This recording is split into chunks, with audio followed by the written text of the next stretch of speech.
ओम श्री साईनाथाय नमः। ओम श्री साईनाथाय नमः। ओम श्री साईनाथाय नमः। सभी साईं भक्तों को मेरा नमस्कार। साथियों, कथा प्रारंभ करते हैं। पिछले भाग में आपको सुनाया था कि कुलकर्णी सरकार ने अपनी बहन को बहुत बुरी भली कही, इतनी कैड़ी उतारी की उसकी जिसका बेहिसाब। अब उनकी बहन जो है अपने बेटे की, अपने भाई की नज़रों में, कुलकर्णी सरकार की नज़रों में अच्छी बनना चाह रही है, इसलिए अपने बेटे के सारे काम वो खुद करना चाहती है। इधर शिरडी में नए अध्यापक नियुक्त किए हैं अंग्रेज सरकार ने, तो उनका आगमन शिरडी में हो रहा है। शिरडी की बाउंड्री पर ही गोविंदा घर से भाग गया था, जिसको केशव ढूंढता फिर रहा है। बाबा के पास गया, बाबा भी उसके साथ हो लिए, और गोविंदा बैठे हैं गांव के बाहर किसी बैलगाड़ी के, जो कि खड़ी हुई थी, उसके ऊपर बैठे हुए हैं, अपना टाइम पास कर रहे हैं। क्यों कर रहे हैं? गुस्से में कि उसकी माँ सिर्फ दिखावा करती है, उसे प्यार नहीं करती, इसलिए वो घर से रूठ कर आकर बैठ गए। नए अध्यापक जी आए शिरडी में। उन्होंने कुलकर्णी सरकार के घर का पता पूछा, और कोई नहीं दिखाई दिया, गोविंदा बैठा दिखाई दिया। बाकी बच्चे, कोई खेल रहा था, कोई कुछ कर रहा था। उन्होंने कहा यही शरीफ बच्चा है, इससे पूछता हूँ, ये सही बताएगा।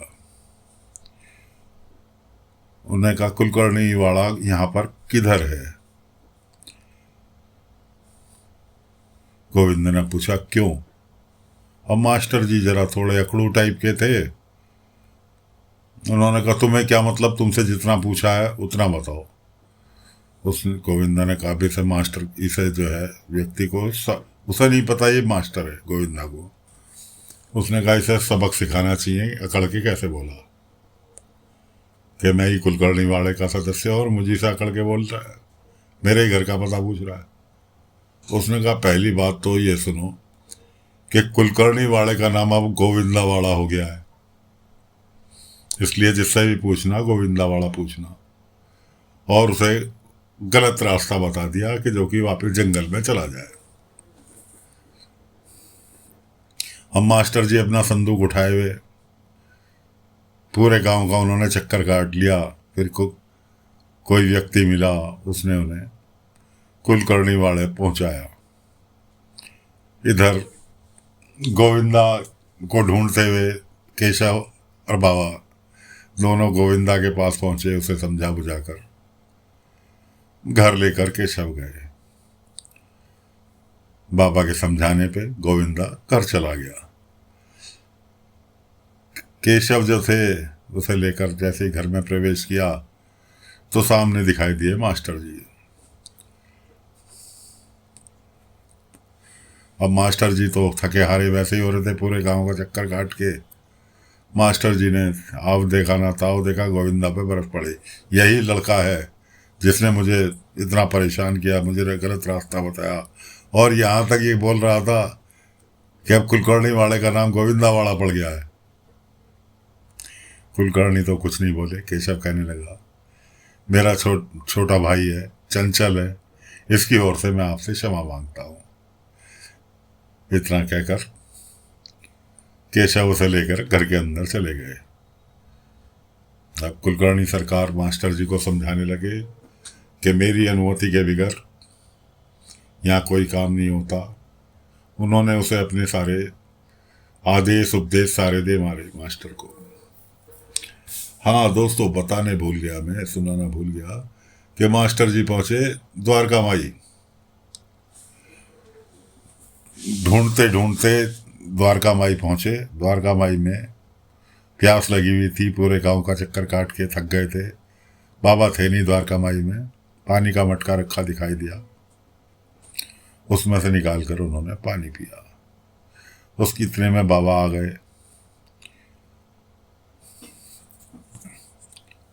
बाबा को से परिचय हुआ, फिर बाबा ने उसको पता बताया, तब वो कुलकर्णी वाला पहुंचे थे। अब इधर एक दो भिखारी पति पत्नी आकर रुके द्वारका माई के दरवाजे पर। दरवाजा तो कोई नहीं था, द्वारका माई तो खुला दरबार था बाबा का। वहां पर आकर रुके कि हमें साईं से मिलना है। कि हाँ बताओ, मैं ही साईं हूं। कि साईं तुम भी भिखारी, हम भी भिखारी, और हमें यहाँ आश्रा दे दो, और जो भीख में मिलेगा मिल बांट के खा लिया करेंगे। बाबा ने कहा आश्रा तो दे दूंगा यहाँ, लेकिन उसके लिए तुम्हें थोड़ा सा काम करना पड़ा करेगा। कि क्या साईं? कि सबसे पहला काम तो ये है कि जलाने के लिए लकड़ियां नहीं है, जंगल से लकड़ी काट कर लाओ। वो रही कुल्हाड़ी। उसने कहा चलो आज ही की तो बात है लकड़ी काटने की। उसने बाबा ने उसे कुल्हाड़ी दी। बाबा कहने लगे कि भाई तुम गांव में नए हो, गांव से परिचित नहीं हो, लकड़ी कहाँ मिलेंगी, चलो मैं तुम्हारे साथ चलता हूँ। बाबा ने उसे पूरे जंगल में घुमा दिया सूखी लकड़ी के लिए। जब उसका बिल्कुल पसीना निकल के जमीन में टपकने लगा, तो बाबा ने उसी पसीना जहां जहां टपका वहीं पर उसे एक सूखी लकड़ी का लट्ठा पैदा कर दिया। उससे वो लकड़ी कटवाई कि इसे कट्ठर बांध के ले चलो वापिस द्वारका माई।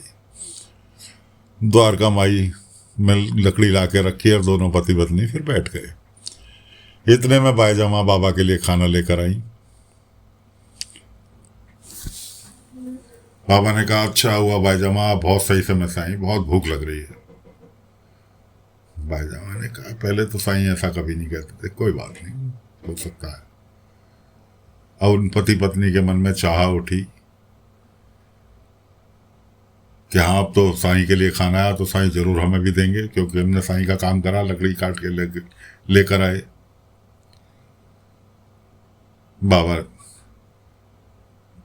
ने खाने की थाली ले ली। बाईजामा ने कहा भी इनके लिए भी लगा दूं, इन्हें तो मैंने देखा ही नहीं। साईं ने कहा नहीं बाईजामा, आज मुझे बहुत तेज भूख लग रही है, सारा खाना मैं खुद ही खाऊंगा। बाबा ने थाली ली, उनकी ओर पूछा भी नहीं। अब वो ये बात सुन के जो व्यक्ति था, पत्नी तो कुछ नहीं बोली, लेकिन वो व्यक्ति भड़क गया। कैसे आदमी हो तुम, दुनिया तुम्हें बहुत वो करती है, बहुत तारीफ करती है, तुम तो तुम्हारे आश्रित का भी ख्याल नहीं रखते। तुम्हें पता है सारा दिन मैं लकड़ी काट कर लेकर आया, भूखा हूँ। और बाबा ने कहा मैंने तुम्हें यहाँ ठहराने की जिम्मेवारी ली है, ना खाना खिलाने की नहीं ली। और तुमने कहा ना कि जो भिक्षा में मिलेगा, तो जब कल को भिक्षा मांगने जाएंगे उसमें जो मिलेगा उसमें से एक हिस्सा मैं तुम्हें भी दे दूंगा, तुम भी बना खा लेना। कल तक क्या करें? बाबा ने कहा इसकी जिम्मेवारी मेरी नहीं है, ये तुम जानो क्या करना है। मैंने तुम्हें रहने की जगह दे दी ना, अब तुम जानो। सोचता रहा।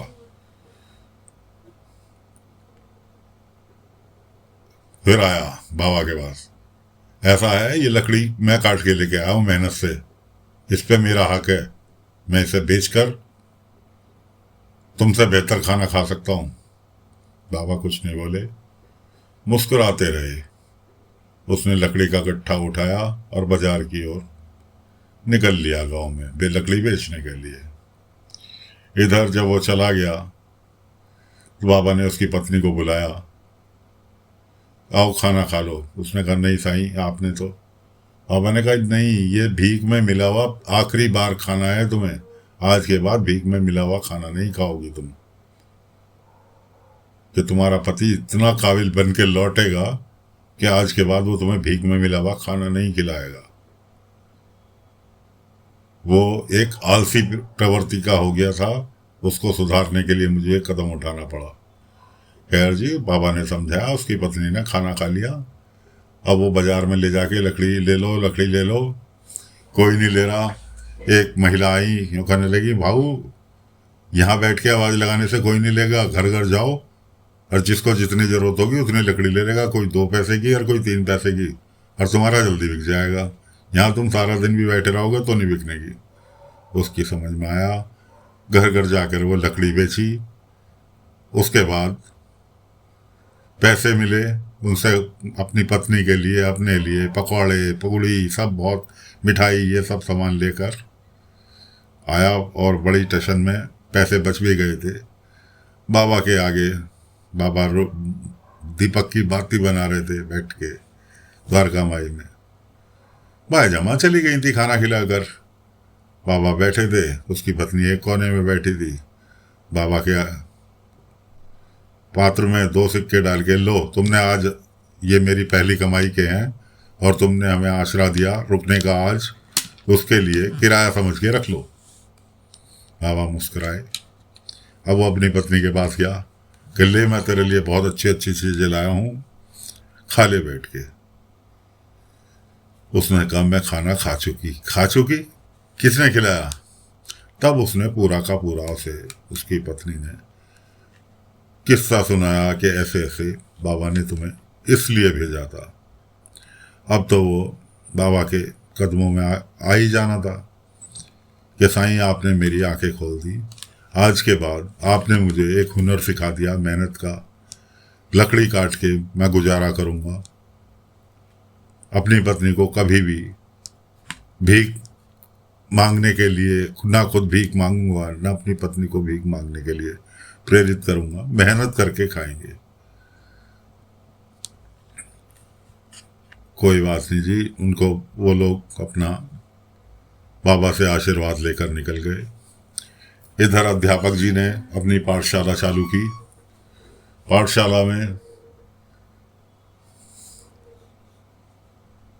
सभी बच्चे आ गए। अब अध्यापक जी बहुत जरा टेढ़े दिमाग के थे, क्योंकि सरकारी स्कूल में पढ़ा कर आ रहे थे, ट्रांसफ़र हुआ था उनका शिरडी में।